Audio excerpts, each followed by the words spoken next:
कहानी की शुरुआत में हमें एक सैफ गांव को दिखाया जाता है जो वो बहुत ही मजे तरह के खाने बनाया करता था। हम देख पाते हैं उसका एक छोटा सा रेस्टोरेंट होता है, मगर वो उसे साफ रखता है और अपने प्रोफेशन से भी बहुत प्यार करता है। लेकिन पास्ट में उसके साथ जो हुआ था वो बहुत ही बुरा था। उसके फादर ने उसे सिर्फ शेफ के पास छोड़ दिया कि वो कुकिंग को सीख सके। गांव ने यह डिसाइड कर लिया कि एक दिन वो एक बहुत बड़ा कुकिंग बनेगा और वो हर चीज को हासिल कर सकेगा जो वो अपने बचपन में नहीं कर सका। गांव का फादर एक बहुत ही अच्छा शेफ थे और अब तक तो वो बहुत ही कमाल के शेफ बन चुके थे, यानी मास्टर शेफ। लेकिन उनका बेटा ही यानी गांव उनसे बहुत नफरत करता था क्योंकि उसने अपनी चाइल्डहुड अपने फादर के बगैर ही गुजारा था। वो उन्हें मिस भी किया करता था, लेकिन इससे उसके फादर को कुछ फर्क ही नहीं पड़ता था। दूसरी तरफ गांव के फादर यानी मास्टर शेफ भी इस बात से खुश थे कि लोगों को और दुनिया को नहीं पता कि इनका बेटा भी है। अब यहाँ से सीन को काटकर हम एक और फेमस हैंडसम शेफ को देखते हैं। देखने को मिलता है कि वो बहुत ही रिच और रॉयल्स फैमिली के लिए खाना बनाया करता था। इस हैंडसम शेफ का नाम पोल होता है। पोल का एक सपना था कि वो अपने फादर के लिए अपने ही कंट्री में एक बहुत ही बड़ा सा रेस्टोरेंट बनाएगा। इसीलिए वो अप्रूव को छोड़ते हुए और सभी आने वाले ऑफर्स को मना करते हुए वापस अपने कंट्री के लिए निकल जाता है। वहाँ पर जाकर वो एक फिश सेलर के पास आता है और उसे कहने लगा कि मुझे एक बड़ी सी मछली दिखाओ। तब फिश सेलर उसे दिखाने से मना कर देता है। अब जैसे ही गांव उसी सेलर के पास बड़ी से मछली लेने के लिए आता है, तब वो सेलर उसे मछली दे देता है। यह देखकर पोल को तो गुस्सा आ जाता है और वो गांव को गुस्से से देखता है, जैसे वो उससे जेलस होकर कि यार इसने उसको मछली दे दी और मुझे क्यों नहीं। फिश सेलर जब इन दोनों को गुस्से में होता देखकर उस मछली को 2 टुकड़ों में बांट देते हैं ताकि इनमें लड़ाई ना हो। लेकिन फिर में ये दोनों एक दूसरे को काफी गुस्से से घूरते हैं। अब हम पोल के बहुत ही शानदार रेस्टोरेंट को देखते हैं जिसकी आज ओपनिंग होने वाली थी। वो बहुत नीट एंड क्लीन के साथ साथ बहुत ही कूलर रेस्टोरेंट बनाया होता है। उसको बहुत ही अच्छे तरीके से डेकोरेट किया गया था। पता चलता है कि पोल जो नया रेस्टोरेंट खोला था वो गांव के रेस्टोरेंट के बिल्कुल सामने ही था, जिसे देखकर गांव के दोस्त घबरा जाते हैं क्योंकि ये नया रेस्टोरेंट इन सभी कस्टमर्स को अपने तरफ करने वाला था और इन सब लोगों को उनसे छीनने वाला था। और जिस बात का डर था वही होता है। सभी लोग नए रेस्टोरेंट का टेस्ट को चेक करने के लिए उसमें चले जाते हैं। यह देखकर गांव के दोस्त गांव का सपोर्ट करने के लिए डिस्काउंट का अनाउंसमेंट कर देते हैं जो कस्टमर को सच में अट्रैक्ट करती है और वो सभी फिर से गांव के रेस्टोरेंट की तरफ चले जाते हैं। इस बात से पोल के दोस्तों को बहुत ज्यादा गुस्सा आ जाता है और वो आकर इनसे गुस्से से बात करने लगते हैं कि तुम लोगों को दिक्कत क्यों हो रही है, क्या हमारी सक्सेस तुम लोगों को देखी नहीं जा रही। जिसके बाद अब इन दोनों पार्टी में डिसाइड होता है कि क्यों ना एक कंपटीशन रखा जाए और देखा जाए कि किस शेफ के हाथ में ज्यादा टेस्ट है। अब दोनों को जबरदस्ती कंपटीशन में पार्ट लेने के लिए कहा जाता है। पहले तो वो मान नहीं रहे थे, लेकिन जब वो एक दूसरे को देखते हैं तो पहचान लेते हैं कि इन दोनों का सामना तो उस फिश सेलर के पास हुआ था। इसीलिए दोनों इस कंपटीशन के लिए रेडी हो जाते हैं। अब टेबल लग जाता है और उस पर एक बड़ी सी फिश को रख दिया जाता है जिसको इन दोनों ने काटना था। अब सबसे पहले पोल उस फिश को काटकर फिश के अंदर से उसके कांटे को बहुत ही स्मूथली और तेजी के साथ निकालने लगता है और उसका यह तरीका सभी को काफी पसंद आता है। जिसके बाद पोल उसी फिश को गांव की तरफ फेंक देता है। गांव भी फिश को बहुत ही अच्छे तरीके से काटता है और जब मछली का स्किन दिखाता है तो उस पर जरा सा भी फ्लस नहीं होता, यानी उस पर जरा सा भी फिश का मिट नहीं लगा हुआ था। तो उसको भी सभी काफी पसंद करने लगते हैं, यानी दोनों की बराबरी में तारीफ होती है। अब वहीं पर एक चेयरमैन भी था। वो दोनों से कहने लगता है कि एक इंटरनेशनल कुकिंग कंपटीशन होता है, इसीलिए तुम दोनों को उसमें पार्ट लेना चाहिए और इन दोनों को प्रूफ करना था कि आखिर कौन बेस्ट शेफ है। इसीलिए दोनों रेडी हो जाते हैं। अब पोल मीडिया को बताने लगा कि मैं फ्रांस में कुकिंग किया करता था और यहाँ मैं चाइना आकर फील किया कि अब भी लोग पुराने तरीकों को यूज करके कुकिंग को करते हैं। और जाहिर सी बात थी कि वो किसी और को नहीं बल्कि गांव को ही कह रहा था।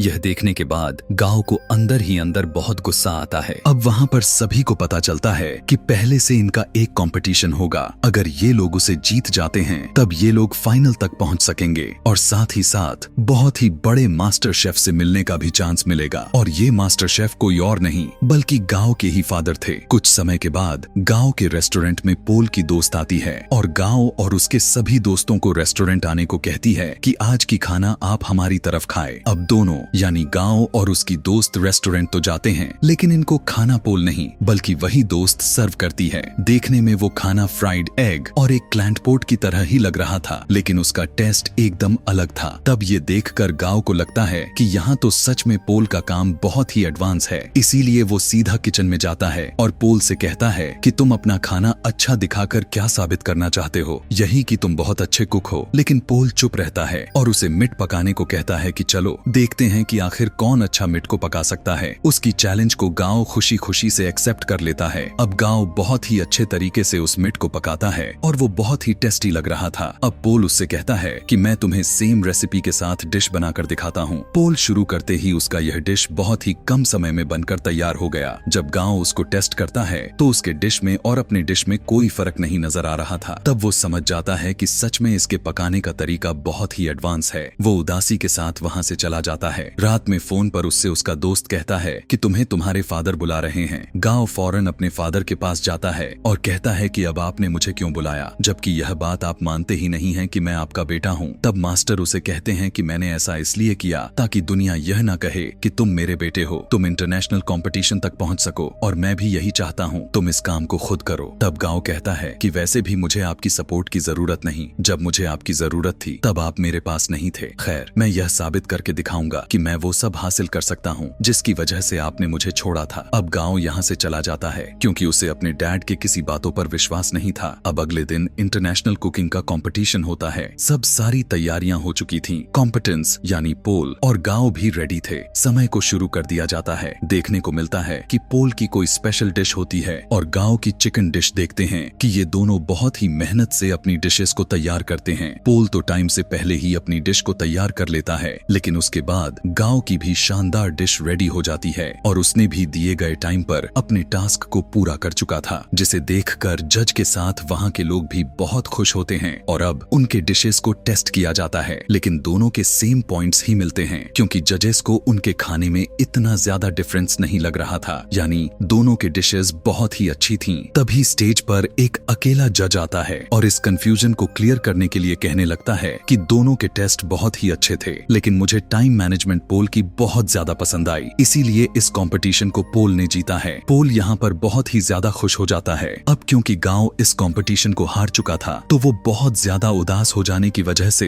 अपने घर नहीं जाता बल्कि वीडियो गेम खेलने के लिए निकल जाता है। वो कई दिनों तक अपना टाइम यूं ही स्पेंड करता रहता है और एक दिन उसके पास वही शेफ आते हैं जिनके पास उसने अपना बचपन गुजारा था और उन्हीं के पास गांव के फादर उसे छोड़कर गए थे। वो उसे समझाने लगते हैं कि गांव देखो, हार जीत तो हमेशा लगी रहती है। अगर तुम नहीं जीत सके तो क्या इसका मतलब यह थोड़ी है कि तुम कल भी नहीं जीत पाओगे। लेकिन गांव घर जाने के लिए तैयार ही नहीं था। उसे बहुत समझाने के बाद कन्विंस कर लिया जाता है कि उसे घर जाना होगा और उसे अगले कंपटीशन की तैयारी करनी होगी।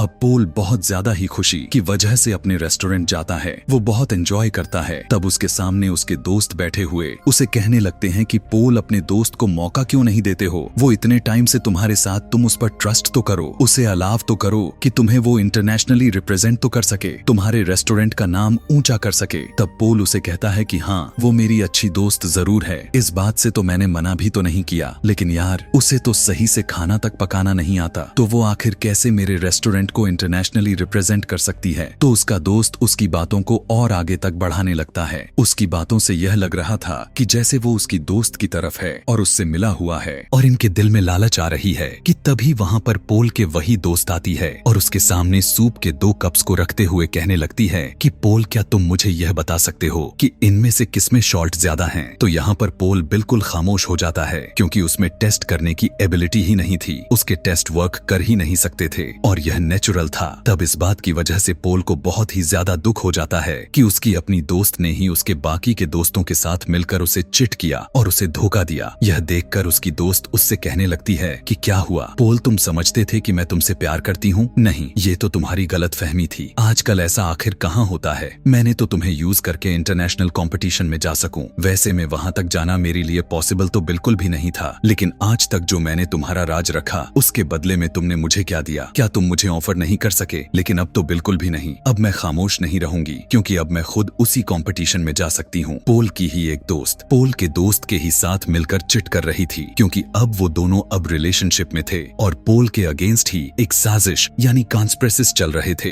कि पोल के रेस्टोरेंट को ट्रिक्स देंगे और जो उससे पैसे आएंगे उसमें अपनी लाइफ स्टार्ट करेंगे। लेकिन पोल भी ऐसा होने नहीं दे सकता था। पोल यहाँ पर काफी उदासी के साथ अपने रेस्टोरेंट से बाहर आ जाता है। रात हो चुकी होती है और वो वहीं पर बैठकर ड्रिंक करने लगता है कि तभी गांव भी उसे देख लेता है और उसके पास आकर कहता है कि पोल यार, तुम इतना उदास क्यों बैठे हो, वो भी बीच रास्ते पर। तुम तो जीत चुके हो, तुम्हें तो खुशियां मनानी चाहिए। तब पोल उसे कहता है कि हाँ, जीत तो चुका हूँ, पर हार भी बहुत चुका हूँ। खैर, इस बात को छोड़ो, मैं तुम्हें एक बात बताता हूँ। तुम सामने जिस बैनर को देख रहे हो वो गांव के फादर, इनफैक्ट वो उसी मास्टर शेफ की पिक्चर होती है। तो पोल उसकी तरफ इशारा करके कहता है कि ये मेरे आइडियल हैं, मैं चाहता हूँ कि मैं इनकी ही तरह बनूं। तब गांव हल्का सा स्माइल करते हुए पोल से कहता है कि ये मेरे फादर हैं, तुम यही सोचते हो ना कि ये अच्छे इंसान हैं और इनके ही जैसा बन जाओ, लेकिन मैं तुम्हें बताता हूँ मेरे फादर दिल के बहुत बुरे हैं। यहाँ पर गांव उसे अपने पास्ट की स्टोरी बताने लगता है कि उन्होंने मेरे साथ क्या किया। पहले तो पोल कहता है कि तुम क्यों मजाक कर रहे हो, बस करो, लेकिन गांव उसे बताता है कि नहीं, वो मुझे बचपन में सच में छोड़ गए थे, सिर्फ इसलिए क्योंकि मैं उनकी प्रोफेशन को अपना नहीं पा रहा था। मैंने सारा बचपन उनके बगैर ही गुजारा है। यह सुनने के बाद पोल उससे कहता है कि ठीक है, छोड़ो इस बात को, अब हम क्या कर सकते हैं। तब गांव उसे कहता है कि बॉटल्स फेंक सकते हैं। तब वो दोनों खाली बॉटल्स से चलाकर गांव के फादर के बैनर पर मारने लगते हैं और बहुत खुश होते हैं। यहाँ पर इन दोनों में दोस्ती हो जाती है और ये सीन क्यूटनेस से भर जाती है। अब आगे पोल जब अपने रेस्टोरेंट में जाता है तब वो देखता है कि उसके ही दोस्त उसके रेस्टोरेंट का सौदा कर रहे हैं। तब पोल उनसे कहने लगता है कि ये क्या कर रहे हो तुम लोग, बगैर मेरी इजाजत के ऐसा कर भी कैसे सकते हो। तब उसके दोस्त उसे कहते हैं कि मुझे पहले यह बात बताओ, इंटरनेशनल कंपटीशन में किसको लेकर जाओगे, क्योंकि राउंड 2 में अकेले ही कुकिंग नहीं कर सकते, आपके साथ आपका पार्टनर होना बहुत जरूरी है, तुम अपने दोस्त को लेकर नहीं जाओगे। तब पोल कहता है कि मुझे पता है कि मैं किसे लेकर जाने वाला हूँ, जो कि एक डिजर्विंग होता है। यहाँ पर पोल गांव के नाम ले लेता है। अब इस बात को सुनकर उसके दोस्त काफी जेलस होते हैं। तब उनमें से एक कहता है कि पोल याद रखना, तुम्हारा करियर मिट्टी में मिल जाएगा। तब पोल उसने अपने सर से हिट करके उन सभी को वहाँ से भगा देता है। जब ये सब लोग चले जाते हैं तब गांव का वही शेडियन शेफ पोल से कहने लगा कि पोल, क्या तुमने सच में गांव को अपने साथ लेकर जाने वाले हो। तब पोल कहता है कि हाँ, क्यों नहीं, और साथ ही वो गांव के शोल्डर पर पैक्ट करते हुए कहता है कि हाँ, ये डिजर्विंग है। यह देखकर सभी लोग बहुत ही ज्यादा खुश हो जाते हैं।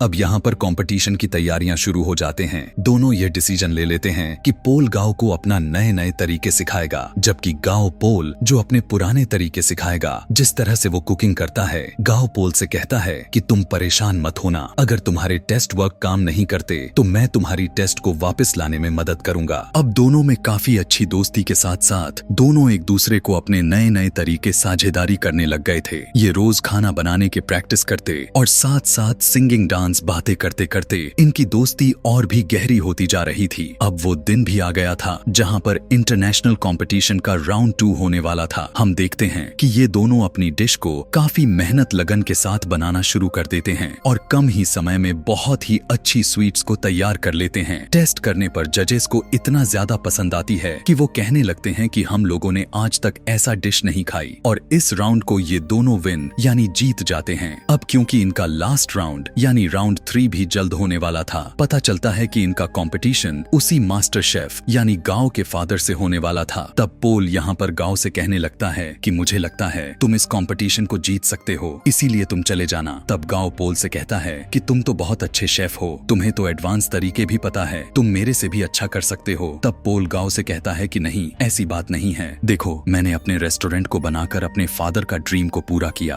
तो तुम भी अपने फादर का ड्रीम पूरा क्यों नहीं कर सकते। खुद को बहुत ही अच्छा शेफ बनकर वो तो तुम्हें शेफ के रूप में देखना चाहते हैं, वो भी अच्छा वाला, इसीलिए तुम उनके सामने जाकर कुकिंग करो और उन्हें प्रूव कर दो कि तुम बहुत अच्छे शेफ हो। उसकी ऐसी बात सुनकर गांव मान जाता है और पोल का शुक्रिया करता है। अब यहाँ पर थर्ड और फाइनल राउंड स्टार्ट हो चुका होता है। दूसरी तरफ मास्टर शेफ भी अपना डिश बनाना शुरू करता है और इधर गांव भी शुरू हो जाता है। लेकिन शुरू होने से पहले ही उसे अपने बचपन के कुछ यादें आने लगती हैं, जहाँ पर उसे उसके फादर छोड़कर चले गए थे और वहाँ पर काफी सारे बच्चे बच्चे मिलकर बुली किया करते थे वो उन्हीं यादों में खो जाता है कि तभी उसके फादर उसके मुंह पर पानी फेंक कर मारते हैं और कहते हैं कि अपना काम शुरू करो। तब यहाँ पर गाओ कुछ बनाना शुरू करता है। दूसरी तरफ मास्टर शेफ यानी गाओ के फादर एक बहुत ही सुंदर डिश को तैयार कर देते हैं। देखने में ऐसा लग रहा था कि उसमें आग लग चुकी हो और उसी आग के अंदर एक फूल निकल रहा हो। उस फूल का बहुत प्यारा टेस्ट होता है जो जजेस को यह बहुत ही ज्यादा पसंद आता है। और जब गाओ की बारी होती है कि वो अपनी डिश दिखाए कि आखिर उसने क्या बनाया है, तब वो एक बोल में नूडल्स बनाकर सीधा अपने फादर के पास जाता है और उन्हें वो प्रेजेंट करता है। मास्टर शेफ जब उसे टेस्ट करते हैं तब वो नूडल्स उन्हें बहुत अच्छे लगते हैं और ये वही नूडल्स होते हैं जिसकी वजह से गाओ को बचपन में काफी डांट पड़ी थी कि तुम तो नूडल्स तक नहीं बना सकते। और आज गाओ ने उस नूडल्स को इतना टेस्टी बनाया था